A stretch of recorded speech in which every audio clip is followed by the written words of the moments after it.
piece of that. Oh gosh, waistline rolling slack. I stick up like a, oh gosh, I move on a slide behind. Just so I keep the wine. Ooh yeah, and it feeling so nice. Go down, go down, go down, go down. Back up, back up, back up, back up. Go down, go down, go down, go down. Hear that now? All right.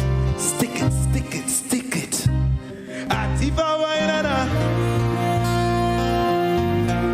Now when she give me a bite, Atifa wainana like it. The thing in me head so I feel it nice. Atifa wainana like it. Now when she give me a bite.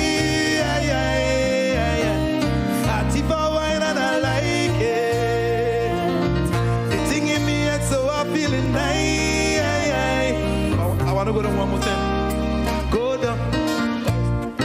Go down. Back up. Say back up. Go down. Go down. Go down. Go down. And then right, you know.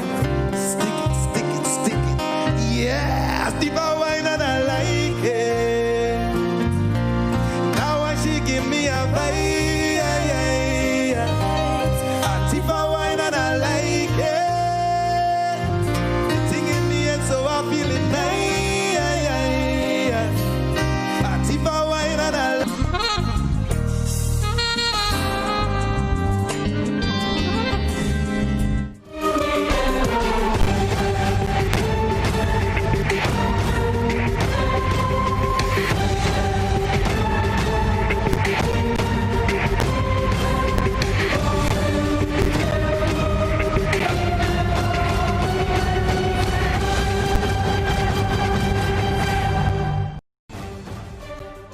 And welcome.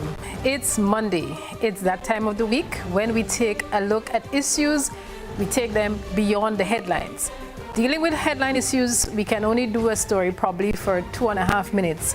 In the last 6 weeks, we have been following developments in the United States where protests have broken out. And this week, we're taking the issue of racial tensions beyond the headlines. I am pleased to present a panel tonight which is second to none, and we're crossing geographical boundaries, we're crossing social strata, and let's get rolling tonight. Let's introduce the panel. We're dealing with Black Lives Matter movement. And so we have a slide that we're using tonight because we have a full forum, and we're going to ask the producer to assist us with the slides as we look at a quick bio of our panelists this evening. We have Jumaane Williams. He represents the 45th Council District in Brooklyn. He served as deputy leader of the New York City Council and chaired several committees. He's founding member of the Progressive Caucus and is a member of the Black, Latino, and Asian Caucus. He's a council member. Jumaane Williams is a first-generation Brooklynite of Grenadian parentage. We're so proud of that. He earned his bachelor's in political science and master's in urban policy and administration at Brooklyn College. Jumaane Williams, it's great to have you with us this evening. Moving on to our next panelist. Kellon Bubb is a fourth-year PhD student at Howard University at Carter Hughes School of Communications in Washington, D.C. He has a background in media communication and education. He previously worked as a broadcast journalist for almost a decade in Grenada and as an elementary school teacher in Brooklyn, New York. He currently teaches African American media courses at Howard University's Carter Hughes School of Communications. He also researches social media issues in the English-speaking Caribbean. Kellon, it's great to have you. Moving on. Hi, good evening, Odette. Kimalee Phillip, a human rights representative with Canada's largest public sector union involved in international feminist movement support work with the Association for Women's Rights in Development. Kimalee has worked in the non-profit sector in Ottawa, Toronto, and Ghana. She is very connected to the Caribbean region through the Caribbean Feminist Action Network that recently hosted a free online course on society, ecology, and the economy. The distinct pleasure is to introduce Kimalee Phillip. And we're moving on to our next panelist. Simon Green, he's chair of the Institute for People's Enlightenment, an anthropologist and PR consultant. No stranger to the GBN, he appears on several of our current affairs programs. Simon Green. And we're moving on to Dr. Alicia Trotz. She just likes us to call us Alicia. She's a professor of Caribbean Studies and Director of Women and Gender Studies at the University of Toronto.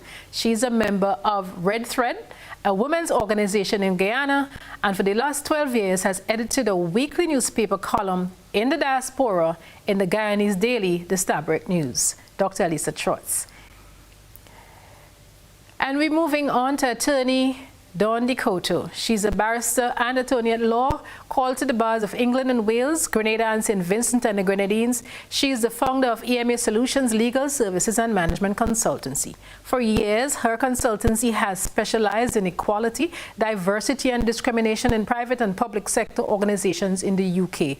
She's a community activist and has been involved in many protest campaigns over the years in the UK, and more recently organized one of the protests outside the U.S. Embassy in St. George's, Grenada, in support and solidarity of the family of George Floyd.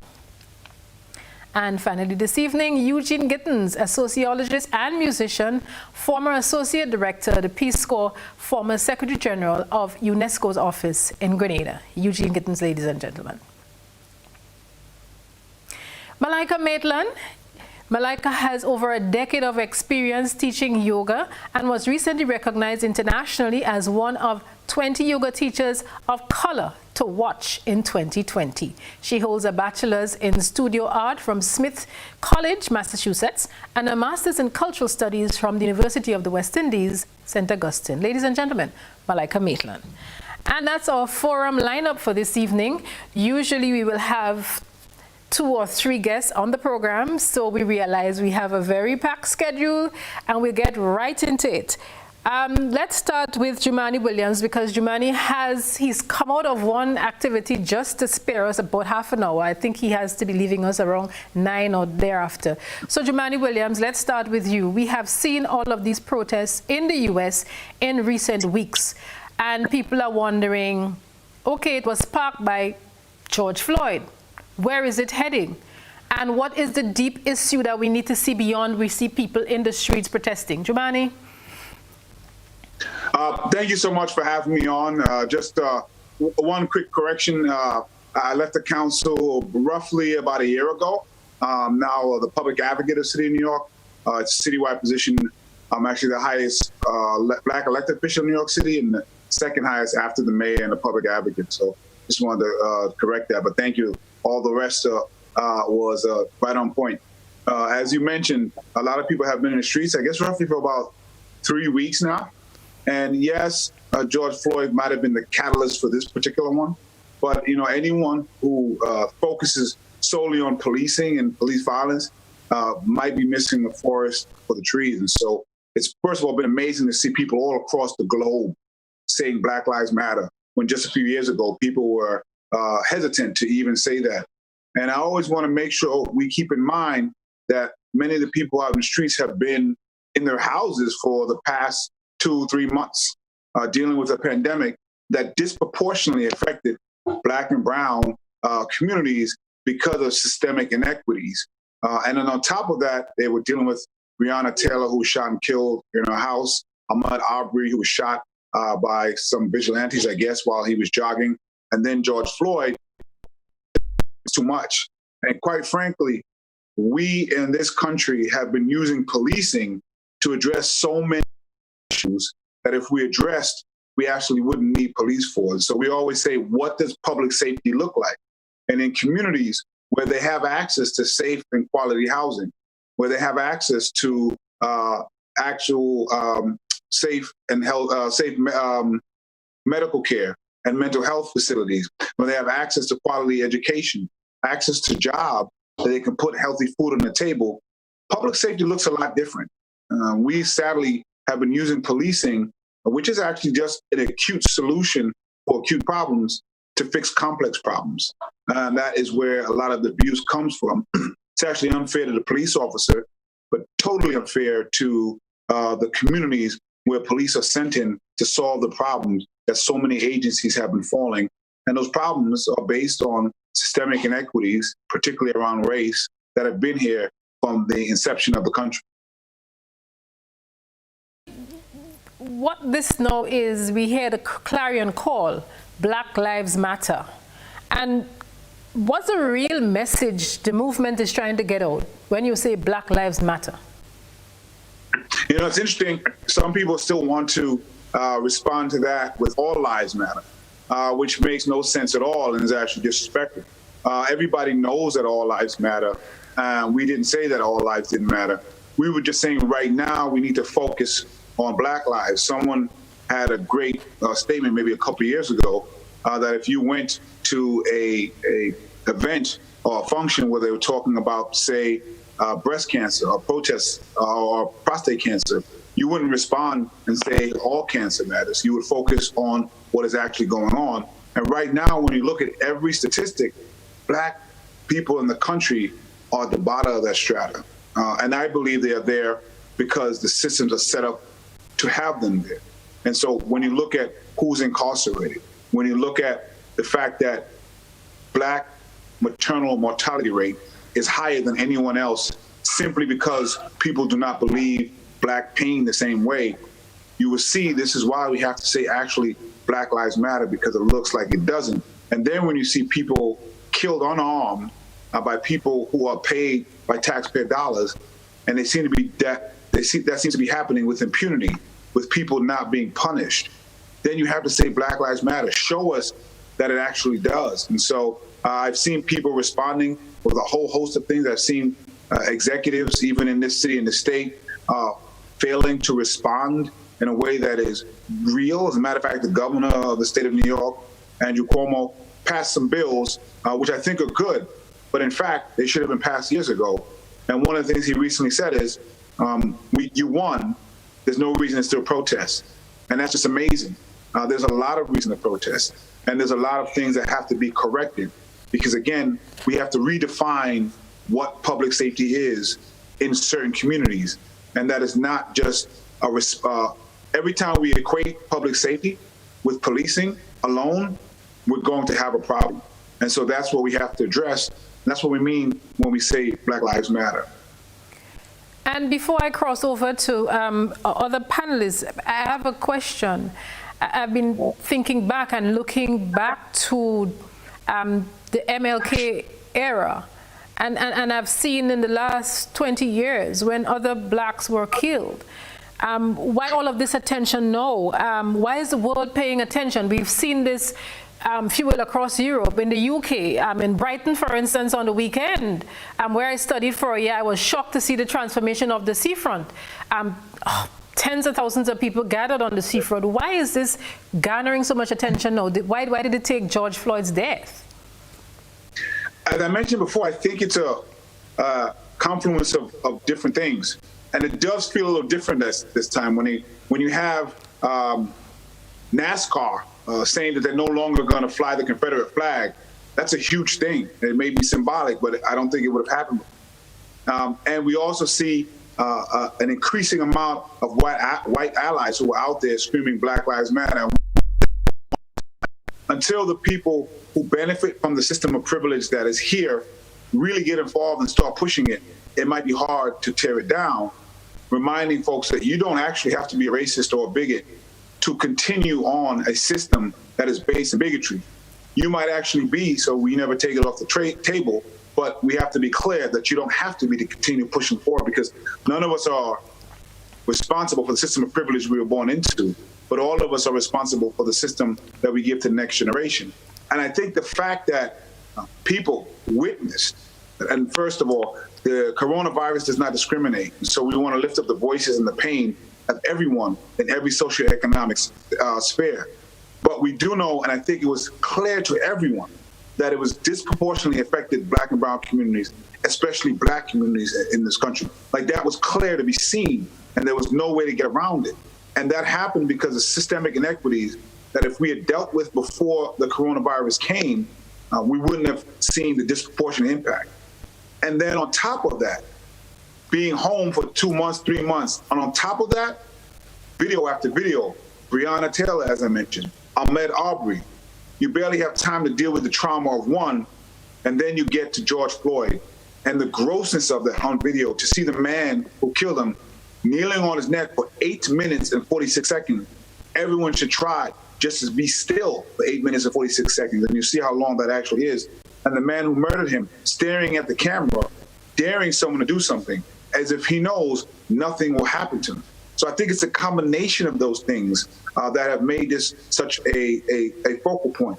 And in fact, people may know or may not know Amy Cooper, who tried to bring down and call state violence on a black man named Christian Cooper simply because he was out there bird watching and they got into an active interaction. She lied on video while being videoed and also was so secure in her privilege that nothing would happen.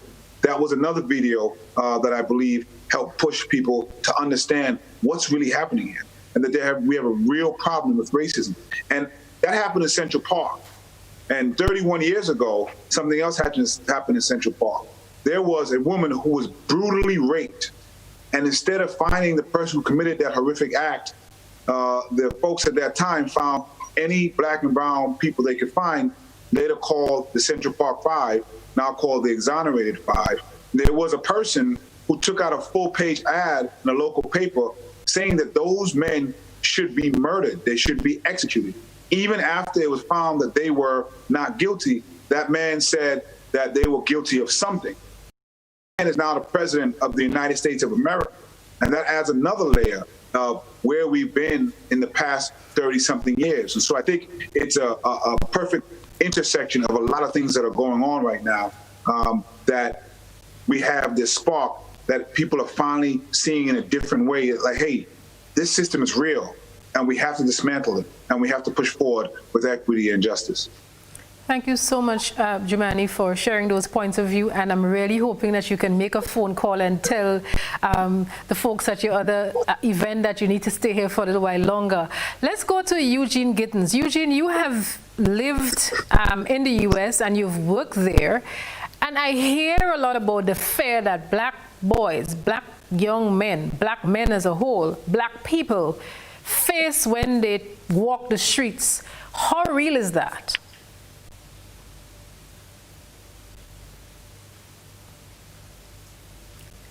All right, Eugene, you need to unmute your microphone. Eugene, unmute. Sorry about that, yeah. Good. It's very real. Actually, my very first week in the United States, I left here to be a student. And my very first week, I was in Boston. My cottage was just about an hour outside of Boston. And the first weekend, I decided to go to Boston to check out the city. I was walking like a tourist, walking downtown Boston, and this unmarked car, I noticed it came and it jumped to the sidewalk. It came off to the side to me, but I didn't think anything of it. In an instant, this, again, an unmarked car, right? Not a police car, but unmarked police car, though.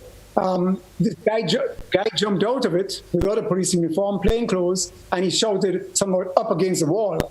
I had just arrived from Grenada. I didn't know about anything but be up against the wall or anything like that. There were other people around, so I just assumed maybe he's talking to them. But he got pissed off because he was talking to me, and I wasn't following his instructions. So then he physically came over, lifted me, threw me up against a building, and then he said, "Spread." Well, again, I'm from Grenada. I don't know what that means really and truly. What does spread mean? So again, he thinks I'm not doing what he says to do, takes his boots, he kicks my legs out, and he tells me, put my hand up against the wall, legs spread. The other one in the car maybe looks at something and he says, "That's not the one, Harry." They get back in the car, leave me up against the wall, and they're gone. That was my introduction to the United States. When I went back to my college and I told my professors and fellow African Americans about that incident, they said, "Eugene, it happens to black men every day in this country. You're lucky they didn't kill you." So that kind of awakening, I think for a Caribbean person, sent it home right away. Immediately, you know what you're dealing with and you know how to move. Okay. Let's go now to Don Decoteau.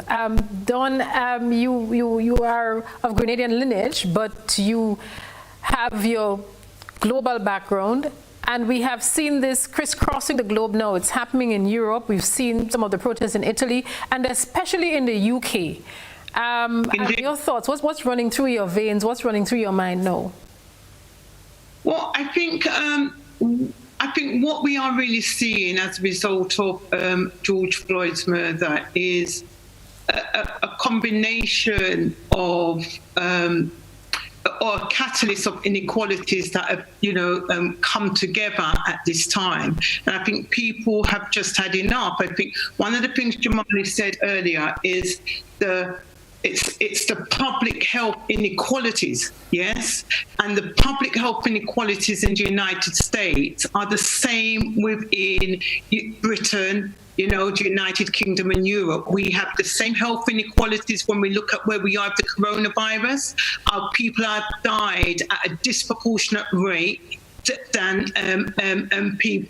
white people. When we look at our education system, our black boys are excluded, and not just excluded, permanently excluded from the education system at a very young age, and that is disproportionate. When we look at our housing, when we look at our overcrowding, when we look at Grenfell, which was your anniversary of 3 years anniversary of Grenfell, every person that died in the Grenfell fire, were people of, not necessarily people of color, but it's about the vulnerabilities where they were placed in regards to society. And we have to bear all these things, and take them into consideration, because what we are seeing as a result of where we are now and the protests, it's because, rightfully so, enough is enough, but our public health and the public purse has failed us in the United Kingdom and across Europe. We have no longer do we have community centres, no longer do we have resources within, the probationary service to guide our youth who are within the criminal justice system at a disproportionate rate. The funds has been slashed. So here we are again with the Prime Minister again, announcing yet again another inquiry looking into the inequalities of black people within the United Kingdom. We must not forget, 1999, we had the Macpherson inquiry. Yes, and the Macpherson inquiry following the death of Stephen Lawrence, charged the Metropolitan Police at the time of being institutional racist. Yeah, and look how many years on. And I was actually on the back end of Macpherson. I was actually directly involved, assisting in implementing some of those impact assessments, race equality impact assessments across public sector organisations, the breadth of the country. But look, here we are in 2020. And we have to ask ourselves and question, what has changed? What has changed? And unfortunately, it's not a lot. Unfortunately, I'm also a mother who has, had their child, my son has, actually faced the first-hand racism, discrimination, and been treated appallingly by the Metropolitan Police because of the colour of his skin. So at the end of the day, these things are real. But I think what we are seeing in regards to what's happened with George Floyd, and others, Trayvon Martin before that, it's really, I think, the timing. And I do agree that where we are in 2020, it is a catalyst of episodes, but I do think the coronavirus and the way where we've had to social distance, I think it's just got us as a people globally, not just black people and white people, because I do agree that what we are seeing and what is different, and I think what is also important, because this is not a fight or a battle that we can fight in isolation. It has to be something, it has to be a fight where we come together collectively as a human being. As I say, there is one race, and it's the human race. And I think what we are seeing, we are coming together now with a view to fighting those injustices collectively, because at the end of the day, enough is enough. We cannot continue. Really what it is about is the way I see it. It's about preserving life. And we lose another black brother or sister, it's another brother or sister too many. Yeah. So it's a responsibility to preserve life. I know Jumaane, I see him trying to edge out of the chair. So let me just go back to him for a little bit before we go to Alicia and other three panelists. Jumaane, before you leave, more than 20 African leaders, what we've heard is in the UN, they have called on the world to go beyond and do more. So their clarion call is go beyond and do more to end racism.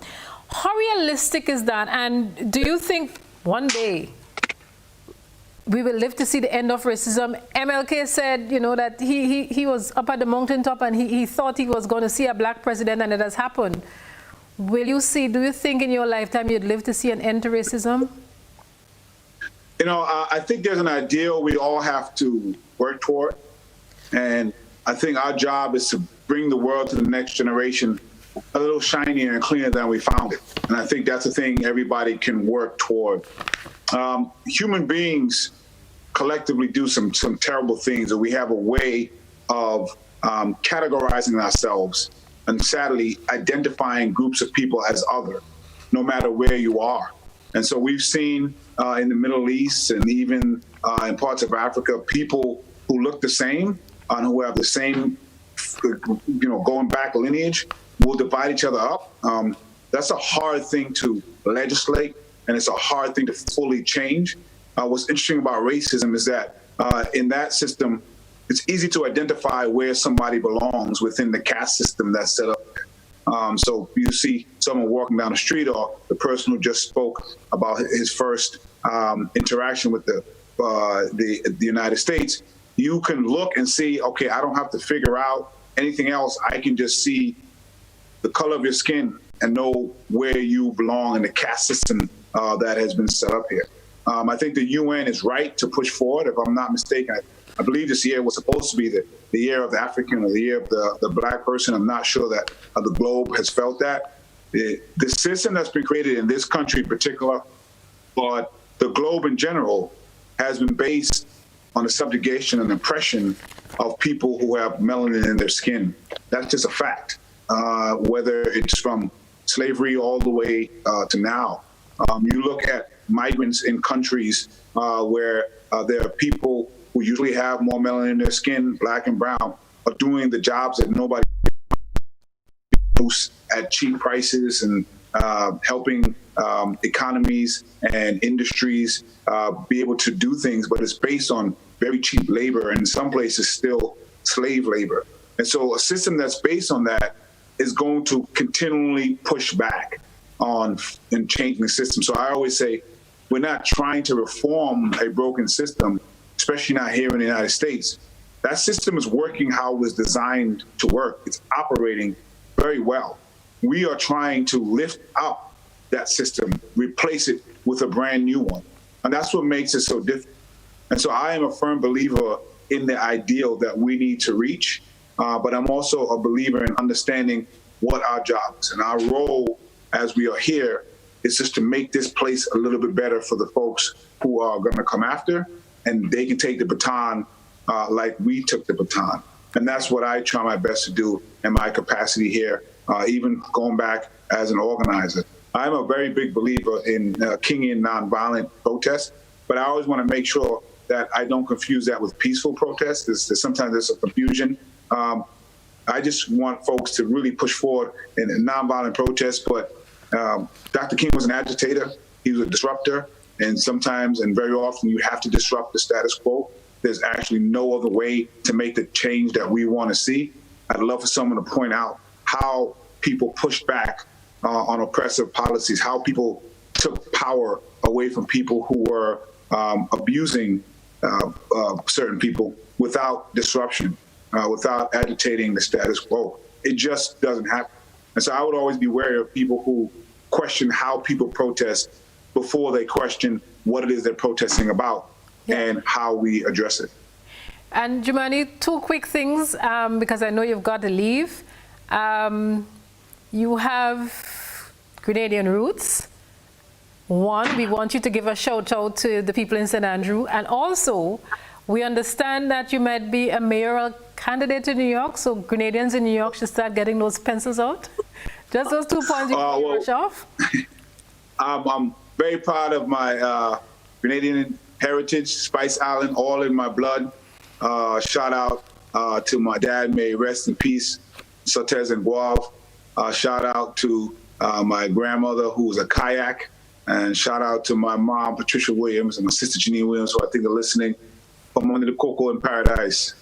So I have a very wide breadth of spice from all over Grenada, Carriacou, and Petit Martinique. So I'm very proud of that. Wherever I go, I take that with me. It's an honor that many folks have been speaking about me possibly running for mayor. But I came in to do a job as the public advocate of the city of New York, and I want to continue to do that. And my intent is to ask folks to bless me with being able to do that job again. But it's an honor to have folks speak about that. I believe folks are doing it because there's just been a real lack of leadership here in New York City, New York State, and of course in the country by executives who have been making very bad decisions from the pandemic. New York City and New York State, under the leadership of the mayor and the governor, Mayor Bill de Blasio, Governor Andrew Cuomo, and of course the bigot in the White House. But New York State, New York City has the worst coronavirus rate in the entire globe. That's not a hyperbole, and it actually caused it to be worse across the United States because of the lack of leadership, the lack of bold leadership, the lack of decisive movements and adjusting as data came in. And then on top of that, terrible responses to the protests about the George Floyd killing, but all the other issues that we've just raised. And so I think in the lack of that leadership, people are looking for someone who's willing to speak truth to power and really be brave enough to address the changes that need to be changed and not just keep the status quo. And, last thing I'll say is, I happen to be a Democrat, but I'm not lost on me that there were Democrats all across this country and city and states that allowed these things to move forward and allowed these kind of policies to be there. And they suffer sometimes from the same incumbency protection beliefs and programs that Republicans do. But obviously, we have to, this is me talking, got to get those folks out of office, Trump and those Republicans who beef him up. But it's not lost in me that people, too often, the seats they're holding are more important than the people they're representing. And I think people are just responding to that. So I thank them. Ask folks to give me another shot at public advocate. We'll get the votes out, right? Thank you so much, Jumaane. We know it's a busy time for you. And there's a question that I really want to throw at you, but unfortunately you have to run off. I just want to let our other panelists know that I have not forgotten you. It's just that we had to accommodate Jumaane because he has a packed schedule tonight. We'll take a commercial break and we will come back. So when we come back, we will be going to Alicia and the other three panelists who we have not yet heard from. This is Beyond the Headlines on GBN Television. Do stay with us. We're looking at the Black Lives Matter movement, race relations in the U.S. Do stay with us.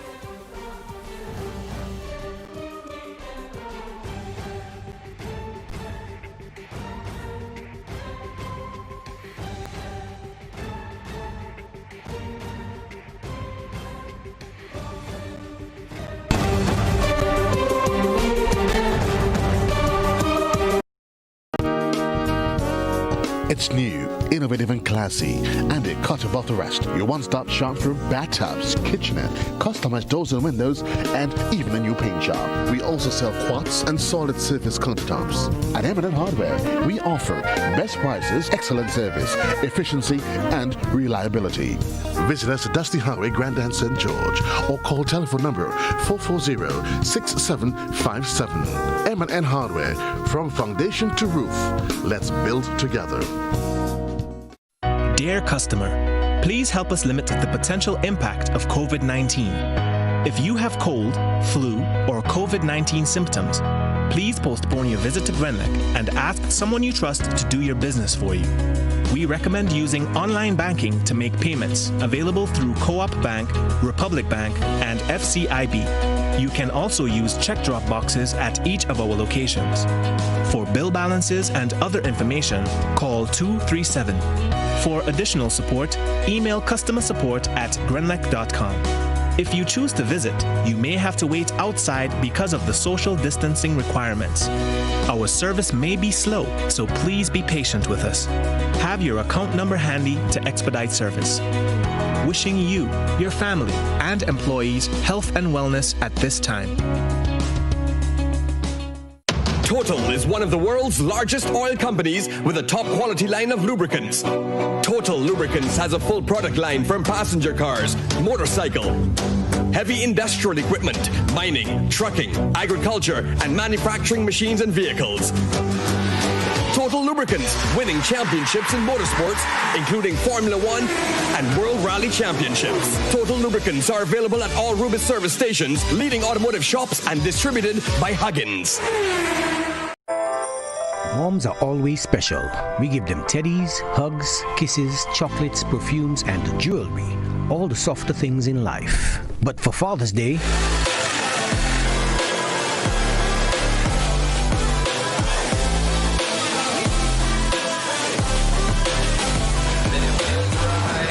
offers 15% discount off all machines store-wide. Come in and choose your favorite machine and instantly get 15% off. Walk in style and walk out with a smile. This Father's Day. Sale starts June 15th and ends June 20th. Europa. We service what we sell.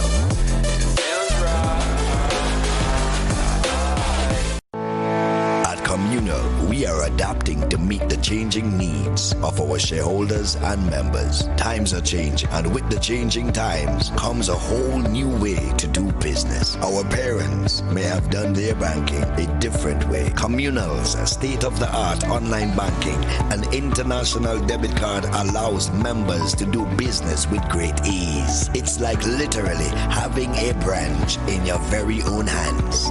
Need a loan? Apply online from the comfort of your own home anywhere in the world, and your request will be dealt with remotely. Want to transfer between your accounts or another shareholder? No wait time for transactions to update. Voila! Who needs receipts when you can receive them via e-statements on your mobile device and save the environment? Not a communal member? You can join our family today by applying online. At Communal, we see you working hard to ensure that you save, invest, and grow. Communal, join us today. This will be the best financial decision you have ever made. My name is Hollis, Mr. Killer Map, and I endorse this message. How going on, boy? Hey, good old things. Hey, easy. Yeah. Boy, in line, boy. Your house looking a real good day. Boy, it's thanks to the hard-working and professional staff at the Housing Authority of Grenada. They handled me real nice. They did my plan, they did the construction, and I didn't even have to worry about a thing. They were there with me every step of the way, supervising the job, asking me about my concerns, giving me feedback as the house took shape. They were there from start to finish, and even put the keys in the palm of my hand.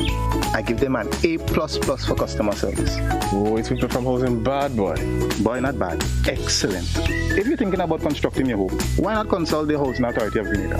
You could visit them right down in the Sandino complex, or give them a call, 440-1015 or 440-1016. Or check out their website, hag473.com. They go handle you. They go jog your blocks, they go draw your plan, they go tote your materials. Hey man, where you going? The Housing Authority of Grenada is your choice for affordable housing and a stress-free construction experience.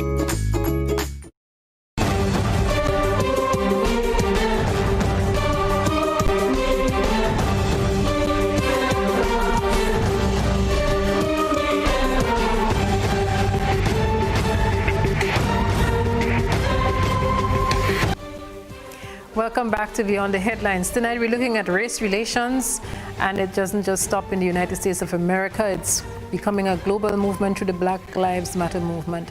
And we are going to Alicia Trotz. She prefers that we call her Alicia, but you know, when your mother teaches you to have respect. But anyway, Alicia, of these developments, you write for the Stabroek News. I'm certain you have a lot to say because you take a look at what's happening in the diaspora. What are your thoughts on all of that has been happening in recent weeks? Well, first of all, thank you so much for having me on, especially as I'm the seems to be the only non-Grenadian person on here, but a Caribbean citizen. I'm from Guyana, so thank you so much. Can you hear me properly? Yes. Yeah, so I mean, there is certainly a lot that one can say. I'm based in Canada, and Kimalee is on the call as well. So I will leave Kimalee to sort of speak to the audience about the ways in which these issues touch us in a very deep way here as well. You know, Canadians like to hide behind a curtain of innocence and pretend that systemic racism, this is something that even the RCMP, which is like the Royal Canadian Mounted Police, sort of backed away from saying that there was systemic racism in this country. When we have our own roll call of Jermaine Carby and Andrew Lokey, and most recently Regis Korchinski-Paquette and DeAndre Campbell, the last two who died since George Floyd's murder in the United States. So I leave Kimalee to speak about that and about the specific ways in which anti-Black racism touches down in Canada. And since you have so many other folks on the call, the only other thing I want to say at this point is that in terms of thinking about the diaspora and the ways in which we have large numbers of Caribbean folks in the United States, in England, in Canada, we want to think about these manifestations of racism that take very specific forms. So the sister who spoke from England, for example, we could think about the Windrush scandal that sort of has erupted in recent years, in which, thousands of Caribbean folk who have given their entire lives to living and settling in England being stripped of their citizenship. We can think of it in the context of Canada today, where the uneven effects of the COVID pandemic are felt most acutely on the front lines. We think about folks like domestic workers and PSWs, what are called personal support workers.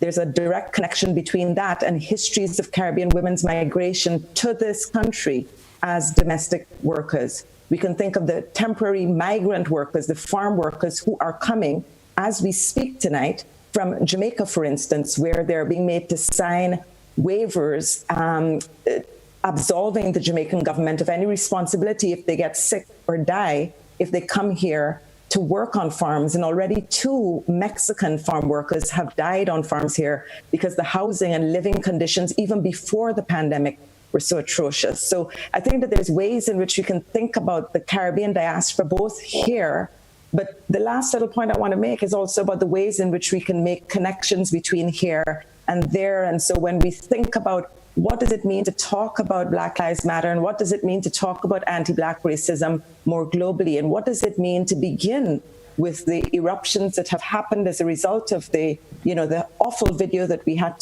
we were subjected to of George Floyd being murdered. But what does it mean to go, Jumaane said before he had to leave, to think about this systemically. And so what does it mean for me, for instance, as a Caribbean citizen living in Canada, a country that participated with the United States and France, for example, to depose Jean-Bertrand Aristide in 2004, a democratically elected Black president of Haiti, the country that gave us the first independent Black republic at the end of the 18th century. So what does it mean to think about these things in a wider context, in a historical context? I think this is the start of a set of conversations that I hope we can begin to have in the Caribbean. Very well. And Kimalee, I think she was nudging you, so we go straight to Kimalee. And you are looking at this movement that is building, and you're thinking of the Caribbean context, and you're thinking that where to from here? Wow, that's a really big question for me. What I wanted to say before I jump into that, though, I think one of the really important contributions of the current iteration of Black lives movements and people organizing in defense of Black lives is that, and keep in mind, Black feminists have been saying this to us for decades, but I think one of the important contributions is that this cannot be a struggle for racial discrimination. It cannot be a struggle for Black lives if it's not also a struggle for gender justice, if it's not also a struggle for disability justice, if it's not also a struggle for us to have autonomy over our bodies and our lives. So I just wanted to say this is really important. And I think a lot of the time how we remember and talk about police violence and state violence, it's told in a very gendered way. Yes, Black men are experiencing increasing rates of violence from the state, from the police, but we can't afford to forget about the experiences of Black women. We can't afford to forget about the experiences of Black trans women and people who do not exist and identify with any gender category. And I think it's really important that we remember that and uplift that. Even in Grenada, I remember I was doing some research years ago for my master's degree, and it was looking at violence, coloniality of violence, and sexual and gendered violence. And a lot of the women I interviewed, these were women who already are on the margins when we think about class and economic access. They made it clear that they would not go to the police if they were experiencing sexual violence or domestic violence. One, because they have either experienced being harassed and sexually violated by police, or the police are friends with the person who caused them harm. So I think it's also important to remember that these things very much translate into the context of Grenada. So where to from here? I think movements centering Black lives have been saying it for years. And I think even in Grenada, we have our own examples of when we called and took to action and actually tried to activate the kinds of change we want. So we're looking for an investment in public services. We can't have freedom and Black liberation and Black sovereignty if we don't have strong, healthy, safe, sustainable communities. And that looks like having well-funded, accessible, affordable public services when it comes to education, when it comes to healthcare. It also looks like us reimagining what we mean by safety, what we mean by security. The history of the police is very much embedded in a history that required them essentially hunting our ancestors. Like the history of the police force comes from slavery. When we think about the RCMP, the Royal Canadian Mounted Police that Alyssa made reference to in Canada, that has a very real history in colonization and in hunting and surveilling and incarcerating Indigenous peoples. Yeah. So when we talk about what's next, I think that's what we need to think about is what are we creating? What kinds of sustainable communities are we creating and demanding that don't rely on who just happens to be in power? Sure. And I believe I actually saw online where the license to hunt Black people was being advertised so many years ago.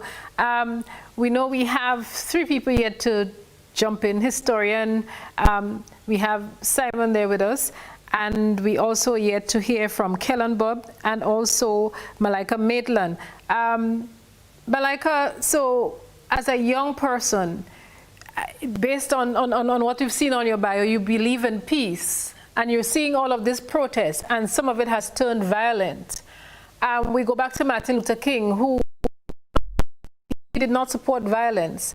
And your thoughts on the protests as they have evolved, and people have been accusing members of the alt-right movement of being the ones pushing the violence. Well, I think that there is a laundering of history when it comes to Martin Luther King. And there's also a way that we rely on single figures, often, a single charismatic male figure to dominate our idea of what a whole movement was. So Martin Luther King gets employed as this symbol of, nonviolence, non-disruption, but when you really look at the sentiments of the time, he was very disruptive and very agitating, It often even gets pulled up when people are like, well, if you block highways, people are so inconvenient.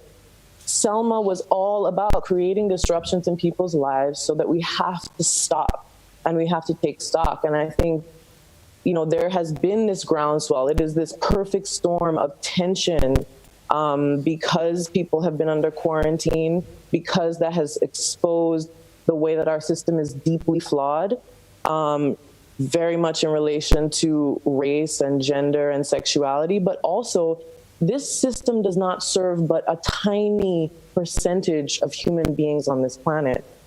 And for many of us, we sat and ruminated on that. How could our economies not support us taking a few weeks or a few months off for health, right? How are our systems so fragile that here we are, especially in the States, you have people who are losing their jobs and therefore losing their health care, which is tied to their jobs. So I think the inequality of the system overall was really kind of brewing. And then George Floyd was one trigger, but I'm happy that also Amy Cooper and Christian Cooper came up, because for me, that hit. This was the Central Park incident where race was weaponized, and we saw it exposed in this video in a way that often, you know, living in the States or in places where you're experiencing more microaggressions than, say, in Grenada, you are on a psychological and emotional level navigating so many little negotiations around what's happening, how are people treating you, you know, based on their perception of you and how you look. And I think that video exposed something about how this is really used in insidious ways, and it's not just, you know, unknown. It's not just this unknown factor of privilege and prejudice moving around. And so just for me, when I look at the protests, I think it's important to think what movements, what big shifts have ever happened in society where people have not created a discomfort. You know, just even talking about race can be uncomfortable. And so how do we sit with that discomfort? And how do we look at ourselves and say, if we are more upset about a business burning than people who are systematically losing their lives, being incarcerated, being denied access to resources? And I want to just speak to the piece around why should we care in the Caribbean, because I think that discussion has come up a little bit. And it's important, not just because we have Caribbean people who are living and working and we want to feel safe when we travel to these northern states. It's also important as human beings because the model that we are seeing represented on a global scale, because the US is a media powerhouse and a cultural setter for the world, is a model that can impact us wherever we are. And I think, Kimalee, you were touching on that. You know, we are, by not standing up against the model of policing that we are seeing, we are condoning that. Your silence is not neutral. And so how do we use our voices here to say that this is not the way that anyone should be treated? Because the reality is that once it happens to any one type of person based on skin color, gender, sexuality, it can happen to any of us. Yeah, and we saw those placards denouncing silence. And Simon Green, as a historian, one of the elements that people are looking at now is the fact that in the past, the crowds that were joining the protest were predominantly black. But you are seeing people across racial divides joining the protest. What is happening here, Simon? Well, first, let me say good night to the panelists and those looking. You know, I think we have to step back a little bit and understand that what's happening now, I think, is a result of when chains are being unshackled. Black people and white people are realizing their histories now. And there's some common history. You can't have the slave without the enslaver.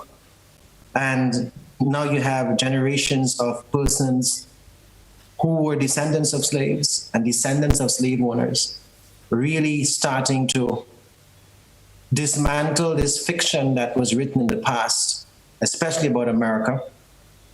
This idea that all men were created equal, but when you break it down, you realize that slaves were not categorized as men or people.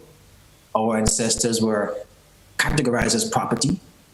And then to add insult to injury or mockery, even after slavery, during the Jim Crow era, when you had so many statues and monuments and so that were built and put literally to overlook Black communities and to become a symbol that will forever, in some people's mind, you know, create this anger.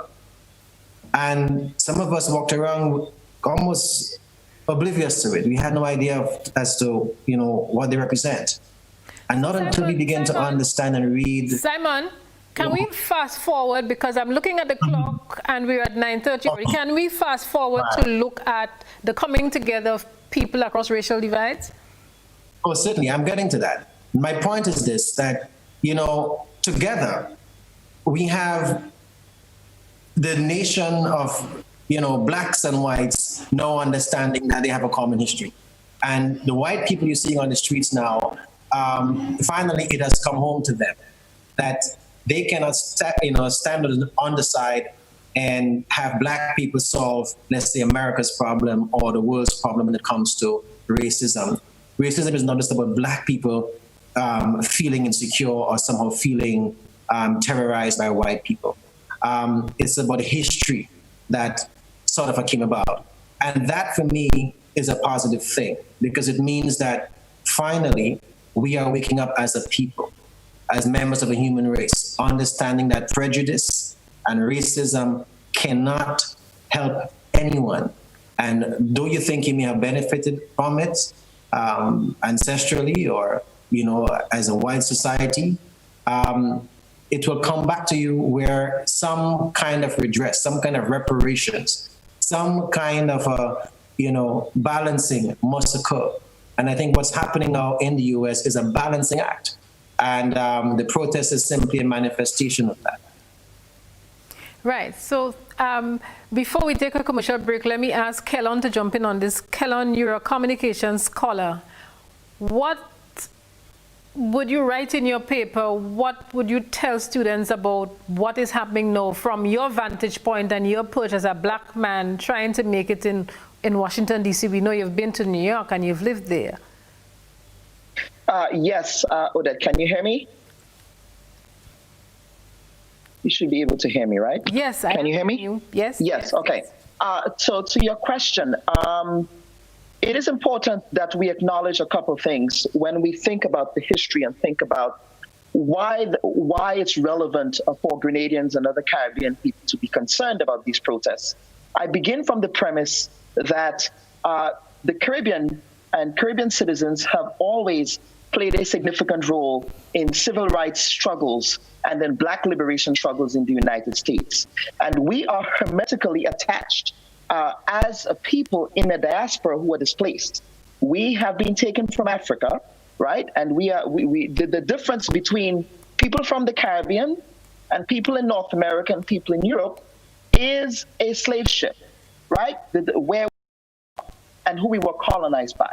And I think we have to begin with that acknowledgement. So for example, Malcolm X's mother is a Grenadian, okay? Stokely Carmichael is from Trinidad and Tobago. The United Negro Improvement Association that was formed by Marcus Mosiah Garvey, he's Jamaican, okay?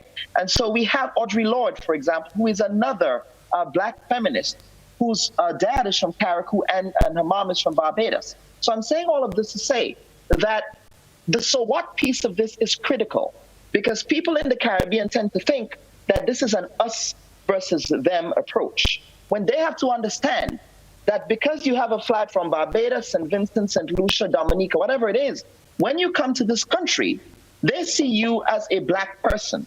When you go to Canada, they see you as a black person. When you go to England, they see you as a black person. And therefore, you are not immune from the issues of systemic racism that our African-American brothers and sisters experience. And let me make one final point. And the point is this. We seem to think that our ability to immigrate to the United States is because of the benevolent action of the United States government by granting us visas. That is not the case. It is because of the activism of African-Americans who were able to help enact the Civil Rights Act of 1965, okay? That they were able to then change the Immigration and Nationality Act to give us the ability to immigrate to this country. It is because of the Civil Rights Act that we are able to own property in the United States as West Indian Americans, that we are able to attend universities in the United States as West Indian Americans, that we are able to own businesses, that we're able to engage in a lot of activities. That is because of the work of the civil rights movement in this country. So there is this tendency to always look down on African Americans. Oh, well, you know, they live in the ghettos, they live in the hood. Why don't they pull themselves up on their bootstraps? Or, you know, why is there so much violence?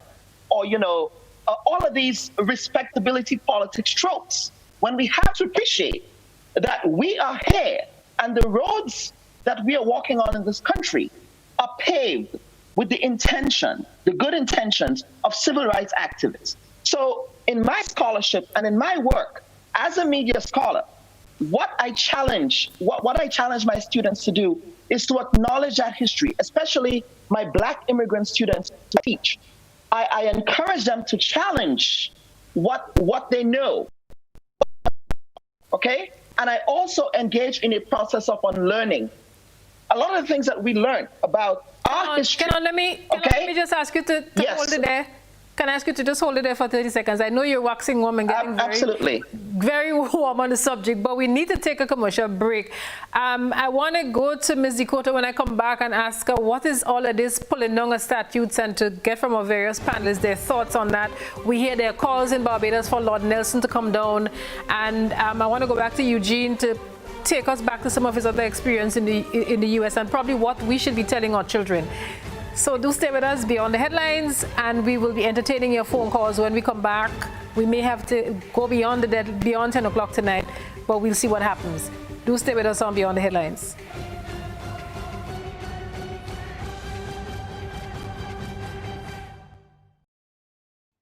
It's what's inside that counts. Inside your house, that is. With Beacon, you can ensure everything inside your home with our Easy Buy contents packages. Just click, match, and buy for maximum peace of mind with minimum fuss. Log on to beacon.co.tt and choose your package today. I'm reaching my dreams with GOT. They're the ones for me. I'm reaching my dreams with GOT. For me. Since 1983, they've been serving the country, and we like all their financing, giving the people what they want, what they need, what they love.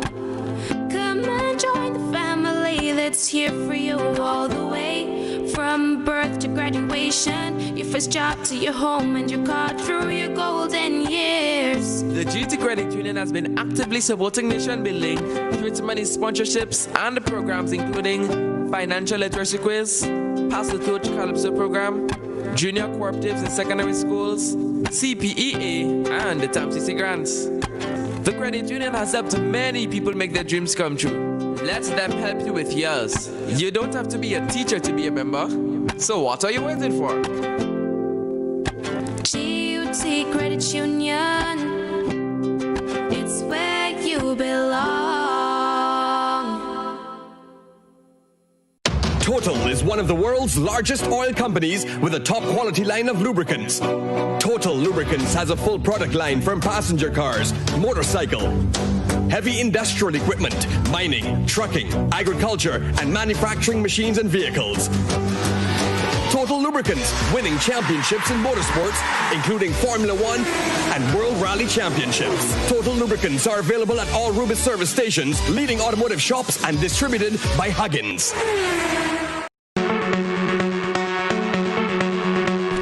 Valley Pharmacy offers both wholesale and retail pharmaceutical and over-the-counter products.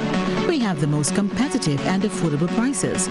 We are the agents for Vit Plus multivitamin for healthy everyday lifestyle and Sonatrogene powder.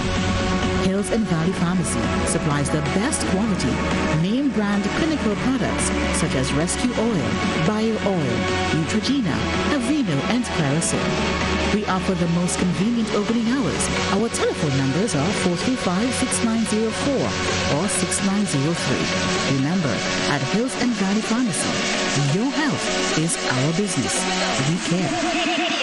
Now open, Hills and Valley Medicare Center, your one-stop for medical supplies, massage therapy, physiotherapy, and an in-house physician. At Hills and Valley, your health is our business. It's what's inside that counts. Inside your house, that is. With Beacon, you can ensure everything inside your home with our Easy Buy contents packages. Just click, match, and buy for maximum peace of mind with minimum fuss. Log on to beacon.co.tt and choose your package today.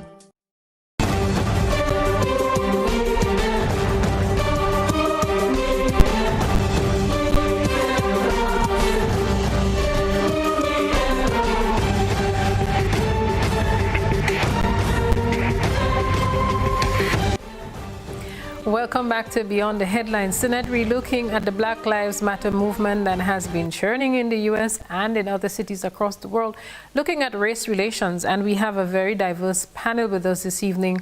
And in the UK, we have seen several of those statutes coming down. In Bristol, for instance, we saw one of the slave traders being torn down, tossed into the sea.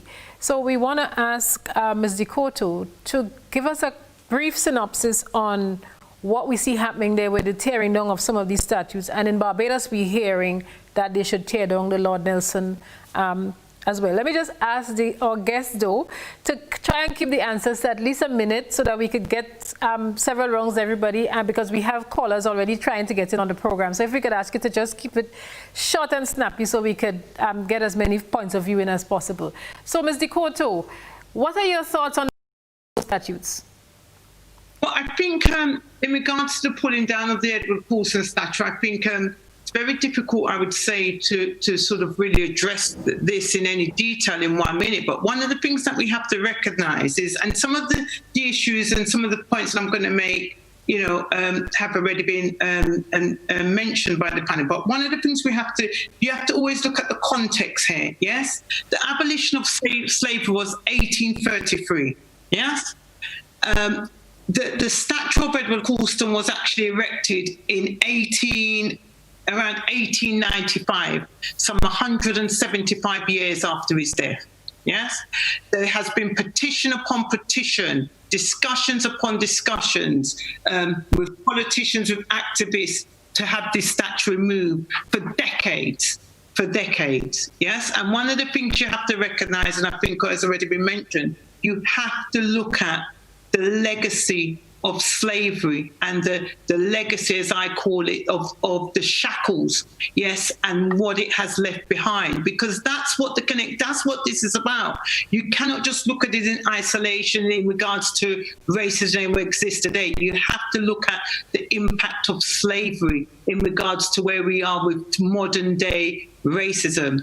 What we have to remember is that at the end of slavery, yes, and even when you fast forward it to when our countries were, let's bring it up to when our countries took independence. What you have to remember is independence was offered not because our colonial masters were giving us something, were giving us a benefit. It was because it was no longer viable to remain in our countries. We have to remember that. So when they left here, our foreparents and our ancestors and my grandparents, by way of an example, were already at a disadvantage. We have to look at things in context, and that's why this is important. That's why it's important for these slaves that are symbolic of injustices of hundreds of years to have them present today when we are talking about, we're still having conversations about reparation and being apologies from various governments across the world for the practices of slavery. So I think we have to, it's not just, you cannot just answer this in a nutshell, but you always have to look at the context. And Edward Colston's statue is quite significant in where we are standing. Yes, these statues have to come down. It's right, because this is how we need to move forward. We have to acknowledge some of the realities and some of our histories. Let's go around to the other panelists, and let me just ask probably for a yes and no. Alicia, you agree with the tearing down of those statutes? I think what we're seeing is sort of justice. I think that, as a sister pointed out, the Black community had been asking for this for ages, had been asking for this. We saw the same with the Rhodes Must Fall movement, and now the students at Oxford University are insisting that Cecil Rhodes the statue also come down. So I think absolutely. And, the folks who are saying that somehow this is trying to do away with a sort of history, no, we need to retell the history, but we should do it in a way that doesn't actually celebrate white supremacy on our streets and in our public spaces. I just want to point out that, as you pointed out, in Barbados, there are these conversations. In Guyana, we also have Queen Victoria, who actually had her head removed and was put to the back of the botanical gardens and then came back about 15 years and now is in front of the Victoria Law Courts. And there's a conversation now about whether that also needs to be removed, which I think it does.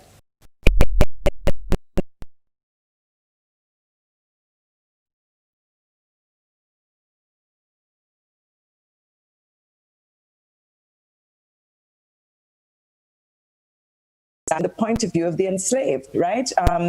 There's an African saying that until the lions have their own storyteller, tales of the hunt will only glorify the hunter. And I think that's what we're seeing. But the point I wanted to make about the conversation in the Caribbean, which goes back to Kellon Bubb's important comment about the interlinkages between the Caribbean and the diaspora, it's high time that we start asking ourselves, what does it mean to take up these questions in the context of the Caribbean? The Caribbean is not innocent either.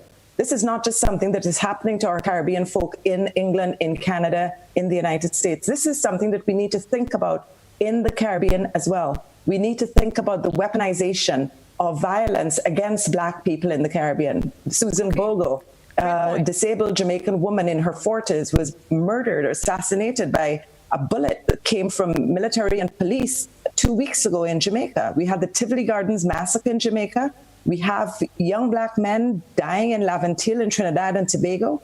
We have these things right in our midst in the Caribbean. And I think that part of this conversation needs not just to pretend that this is something happening out to our sisters and brothers and folks in the diaspora, that we need to bring these hard conversations right back to the region. We have just come out of celebrating or commemorating the life of Walter Rodney, the Pan-African historian. So wait, hold on. 40 years ago on Saturday, it was the 40th anniversary of his assassination. It was Walter Rodney who gave us this important text on Groundings with My Brothers that talked about Black power in the context of the Caribbean. And it was that work that gave us the Black Power rebellions that ended up giving us a suite of revolutionary upsurges in the Caribbean that in your own island led to the Grenadian Revolution. So I think we can't actually have this conversation at a much wider level unless we're prepared to open up honestly about how some of these issues come to sit right back at home among us in the region itself. Thank you. Eugene, one of the questions people are asking, Eugene, before I go to you, let me just ask, somebody seemed to have dropped off. Malaika and Kimalee, you're still there, right? I don't have my glasses, unfortunately. Let me just ask you in 10 seconds, do you agree with the pulling down of those statues? And Lord Nelson is still intact in Barbados. Quickly, in 50 seconds. Kimalee, you think that these statues should come down?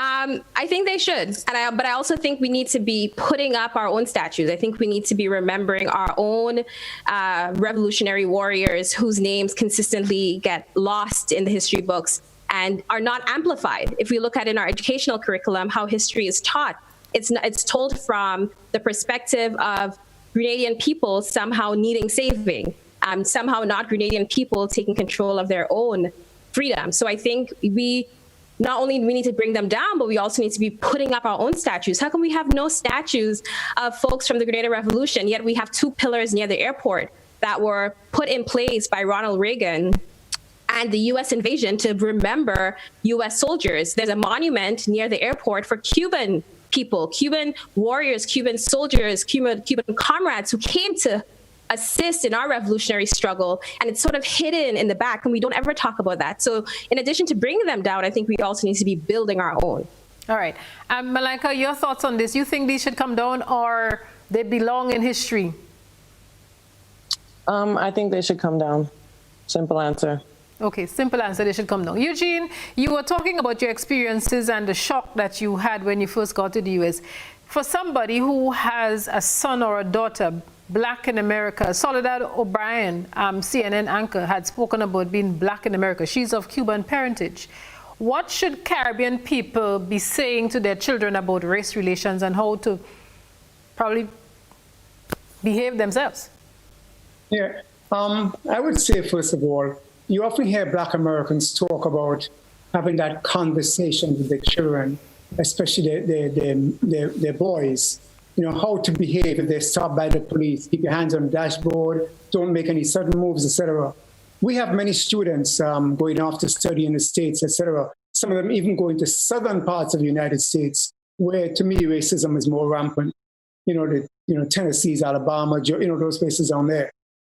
So I think we need to understand that conversation that African Americans have with their children, and we need to also have that conversation, if we can, with our children. I noticed it because I've been asked to do it a couple of times. The Ministry of Education actually has a program, sort of an orientation program for students going abroad to study, where they actually bring in people, and I've been invited sometimes. So in forums like that, you would be able to address issues like that. But Odette, there's one other thing I want to mention, is that we in Grenada, we are not immune from racism. We've had our share of racism as well. I remember growing up, for example, people, to get a job in the bank, you had to be light-skinned. It doesn't matter if you knew about banking, the merit was based on the color of your skin. Even in the media, you had to be light-skinned to get certain jobs. And I think that people like Gary and others have fought tremendously for us, and we shouldn't take where we are for granted and should ensure that we do all in our power to keep the gains we have already made and not go backward in any way. Thanks, Eugene. And so, Simon, how do you teach children to embrace diversity? We're telling them to embrace diversity, but at the same time, we're telling them they always have to be on guard. It's a dichotomy. How do we? Odette, it goes back again to education, right? When I grew up in Grenada in the late 70s, early 80s, before I migrated to Canada, I had no concept of the idea that Black people are inferior to white people. Not consciously. But in retrospect, when I look back, for example, of things like images in my parents' home or my grandparents' home that, let's say, celebrated the Queen and celebrated, all the white figures of the church and everything like that, I began to sort of introspect and realize, wait a minute, all the good people, all the brilliant things, all the beautiful things seem to be that color. If you grew your hair like a Rasta man, I had dreadlocks once upon a time, I realized that, the shift when people saw me then, it was like, well, he must be a drug dealer or some kind of rogue, So we have to start to understand that a lot of this has to do with how we educate our people.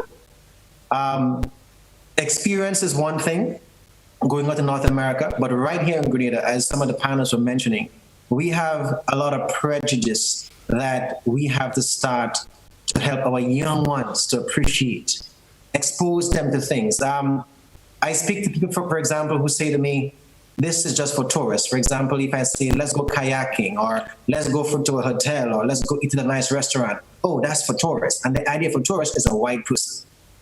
Many Grenadans think that way still. So we have a lot of work to do in that front.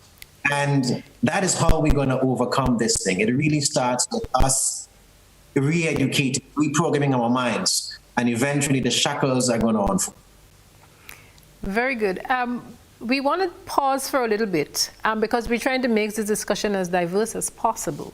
The former U.S. President Barack Obama, has been speaking about the George Floyd protests, and we'd like to, at this point, listen and look at the comments that he has made, and we will come back to the discussion. Don't worry, our producers have sanctioned an additional half hour, so we're here for a little bit, and we'll also be entertaining our calls. Let's take that production now from President Barack Obama, his comments on this issue.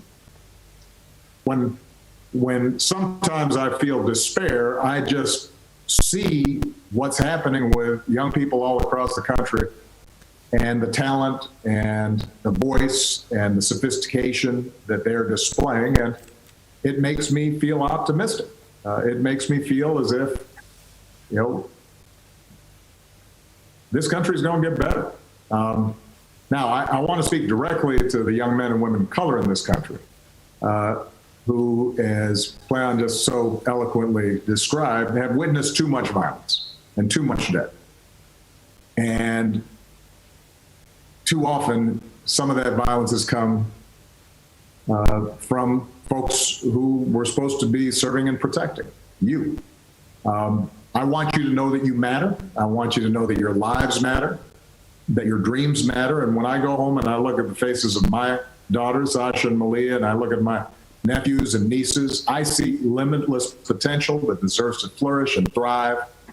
And you should be able to learn and make mistakes and live a life of joy without having to worry about what's going to happen when you walk to the store or go for a jog or are driving down the street or looking at some birds in a park. Kellon, when you heard those words, what did you think? You need to unmute your mic, Kellon. Unmute. It is unmuted. Can you not hear me? Go ahead. You should be able to hear me. I'm saying those are very aspirational comments, and I'm all for aspirational comments, and they have their place. But honestly, at this point, we need systemic change. We've heard a lot of these respectability politics, aspirational comments before. We've seen police officers posing with black people, you know, taking a knee, and all of these symbolic gestures are good, right? But at this point, what we need to have intentional change. And what we notice in this country, every time there is a particular tumult and a particular upheaval, there is always a commission that follows. So, for example, after the 1968 riots, following the assassination of Dr. Martin Luther King, which harkens to what is happening now, there was a Kerner Commission report. And a lot of the recommendations that were made in the Kerner Commission report speaks to the issues of race, of systemic racism that we're currently experiencing. It speaks to issues of over-policing of black communities. It speaks to issues of redlining. So, for example, when we think of redlining today, it also is a reflection of what is happening with respect to gentrification, okay? When you had the 1912 riots, the 1914 riots in Chicago, when a young black boy drowned on a segregated beach on Lake Michigan, there was also another report.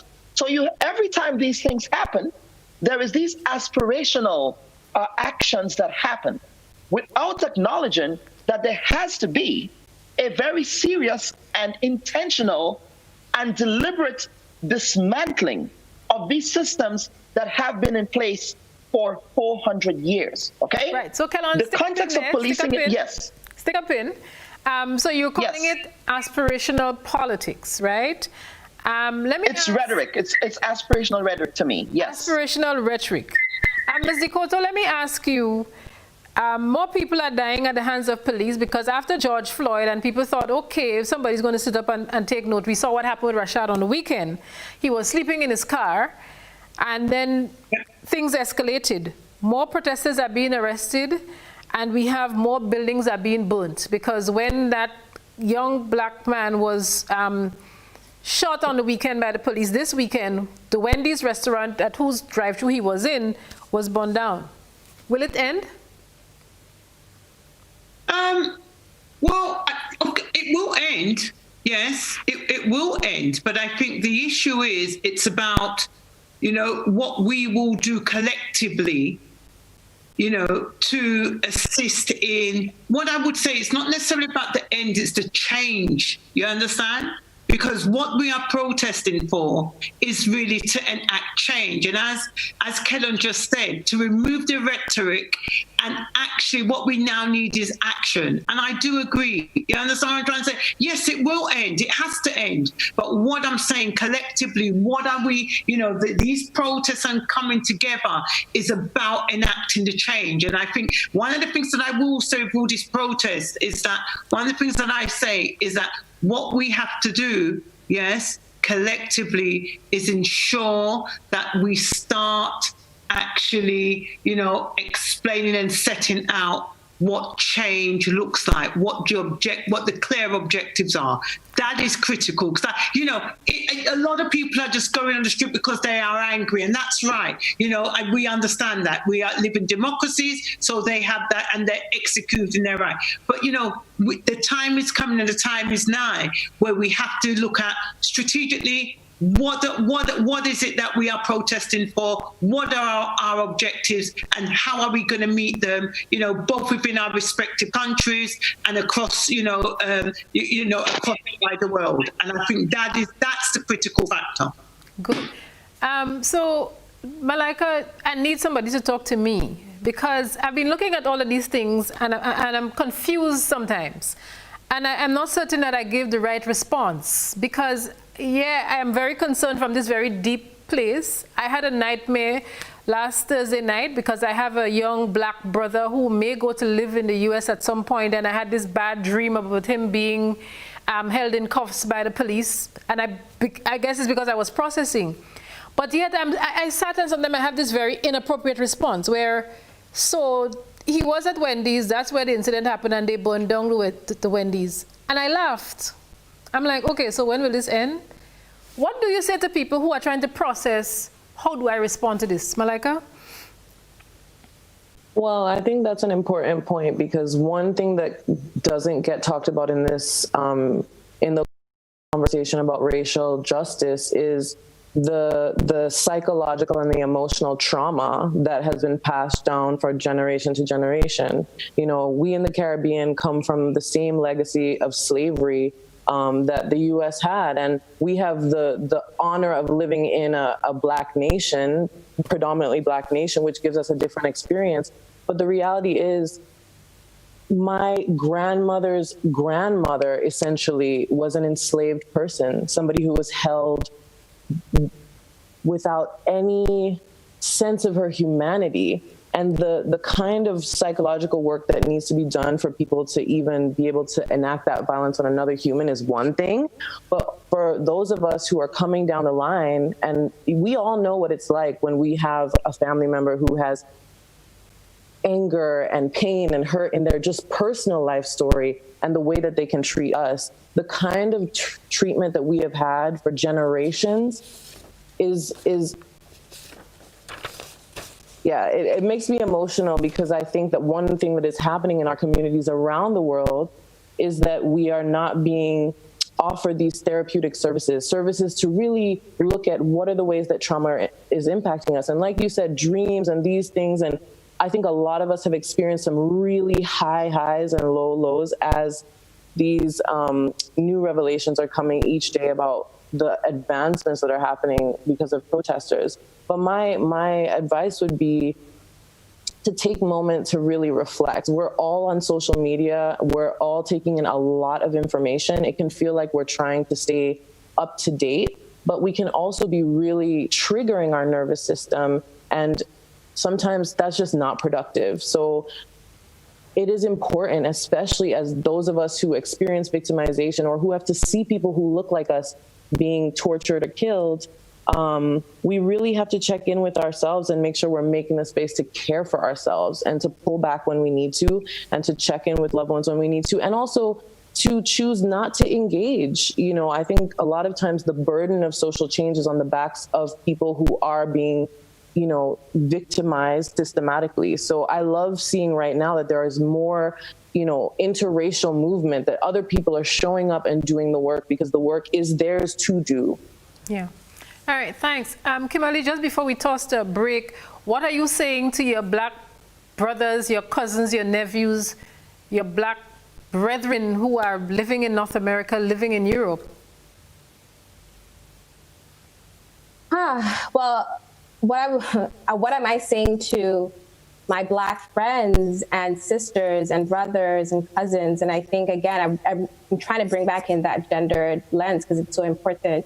But it's not so much what I'm saying to those in Europe, it's what I'm saying to those in Canada. Alyssa started to speak on this. Like, we are also experiencing our own experiences around anti-Black racism. Regis Koczynski-Paquette was a 29-year-old Indigenous Black woman who was experiencing a mental health crisis, and her mom called the police to help so that they can take her to an agency where she can get help.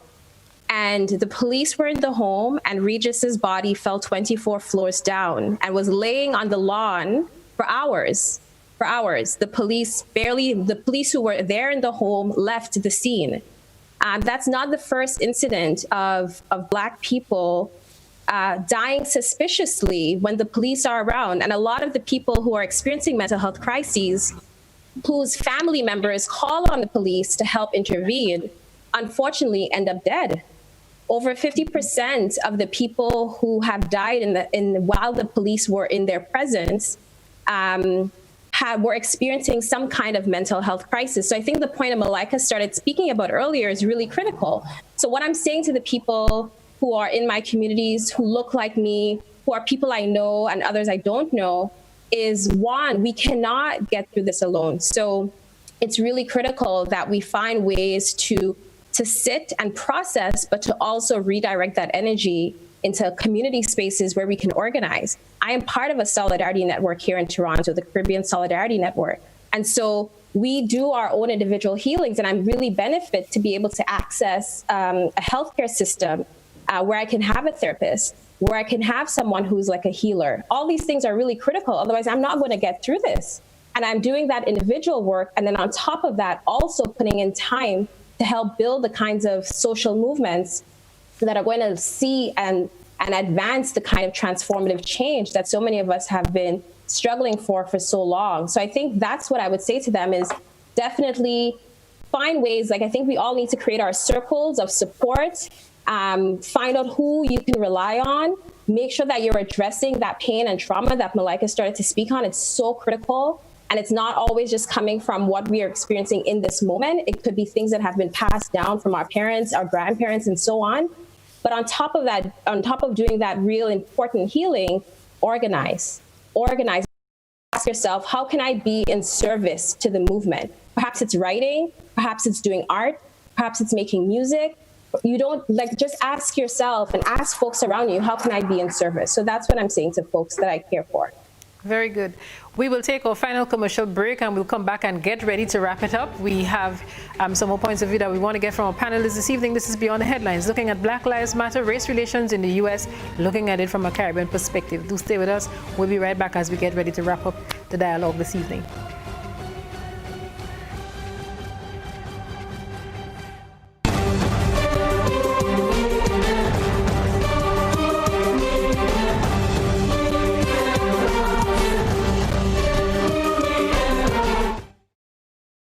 It is important to know what your road signs and markings means. The zigzag lines means you should not park in the marked area. Parking is allowed inside the solid white lines on the edge of the road. Remember, look out for pedestrians. Pedestrians, be sure the vehicle comes to a complete stop before crossing. These tips can save your life. These tips can make our roads safer for all users. Be safe, be seen, be smart. A message from the Traffic Department of the Royal Grenada Police Force.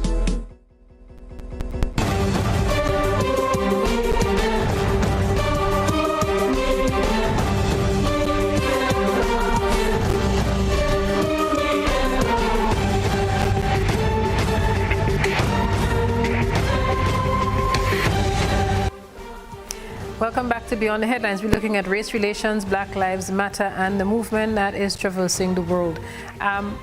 We want to go to Kellon. Kellon, some people are commenting on social media, and they are saying that in Grenada, for instance, we have the Oscar Bartholomew case, and that this should be focused on, and rather than trying to clean the mold out of the USI. Well, that is correct. I think the Oscar Bartholomew crisis, right, in the United States has caused us to also reflect on our own injustices and our own inequities that exist in our own countries. Now, the Oscar Bartholomew case, it's still going through the legal process, which is very problematic to me that we have a very allegedly antiquated coroner's inquest process that is looking into that case. But we've also had situations in our countries, in our Caribbean islands, post-colonial British societies, where certain infringements, certain infractions, certain criminal actions are just swept under the rug. I mean, you look at issues of sexual assault of our young women, right? That is something, now we talk about it. Now it's a conversation that is had in the open, but that has been a systemic issue that has occurred for decades, right? And we have an attitude in the Caribbean where there are certain things we don't talk about, right? That is ingrained into our culture. We don't talk about this, or we don't talk about what that elder person in the community or that senior person in the community, that well-dressed, wealthy man in the community does, right? Because we also have to acknowledge that we have a system from that legacy of colonialism, but in our society of classism, right? So yes, there is the colorism, but there is also classism in our society. Is right? It really true, where, because we have so many people now speaking out about some of these injustices. So, for instance, the police would tell you that people might say that there's an increase in sexual abuse against minors, but not necessarily an increase, but increased reports because people are talking up more about these social issues. So, is that really true? I believe people are talking about it, and I believe that social media has played an important role in ensuring that we have those conversations take place. But at the same time, we have to have, again, systemic change with respect to how we ameliorate those injustices in our society. I hear a lot of Grenadians talk about all of these injustices that are occurring in America, but there are injustices that occur in Grenada that we don't talk about. In many instances, a lot of our people engage in self-censorship, right? So they would see an injustice that is committed by a particular interest in the society. But because of who these people are, they're not going to say anything. And that needs to change. Now, back to your question, and I'll be brief.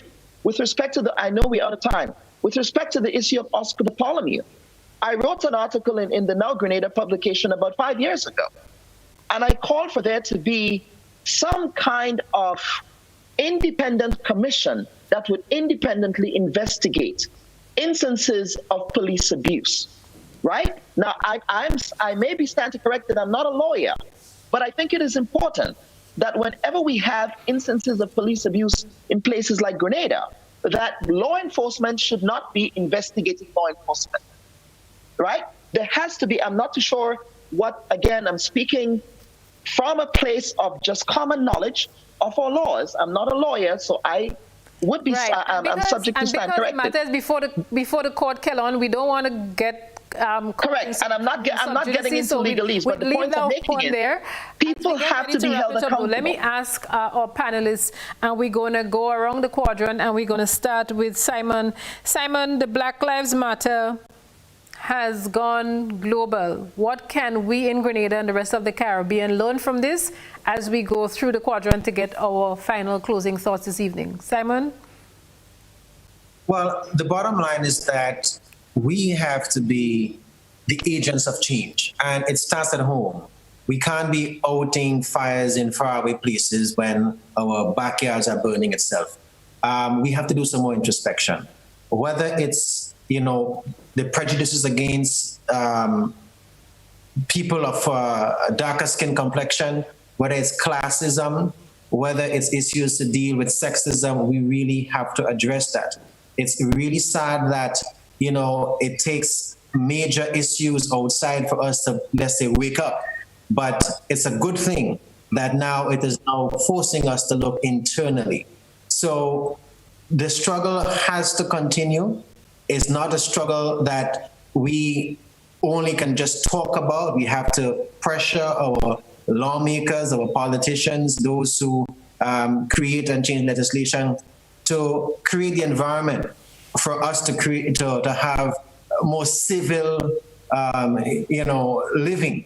So regardless of difference, regardless of creed, class, or color, as a Grenadian, you could feel empowered to, carve your life out in a way that best enriches yourself, your family, and by extension, your community. But it starts at home.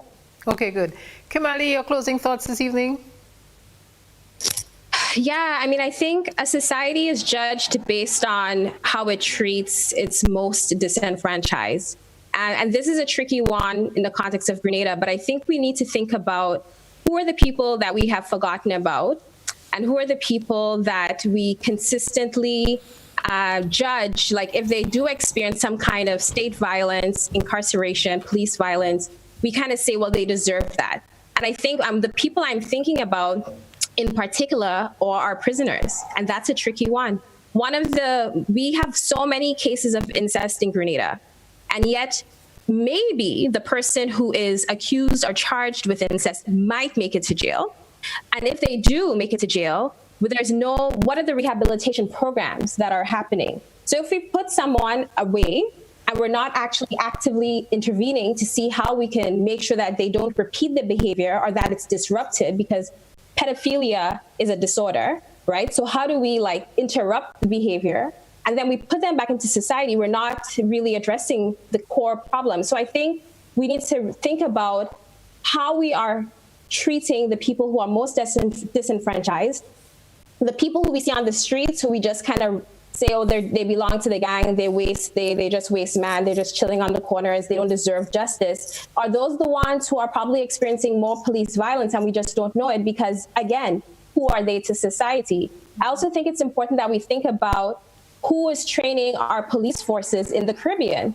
In the United States, some cities are talking about banning, for example, the state of Israel and the Israeli Defense Fund forces from training the police, because the Israeli police are known for using extrajudicial killings, are known for using really terrorizing tactics against Palestinian people and Jews of color. So who is training our police force? Who's training the regional security system that was established specifically to quell any social movements in the Caribbean? Who's training them? So I think we need to ask these kinds of systemic structural questions for ourselves.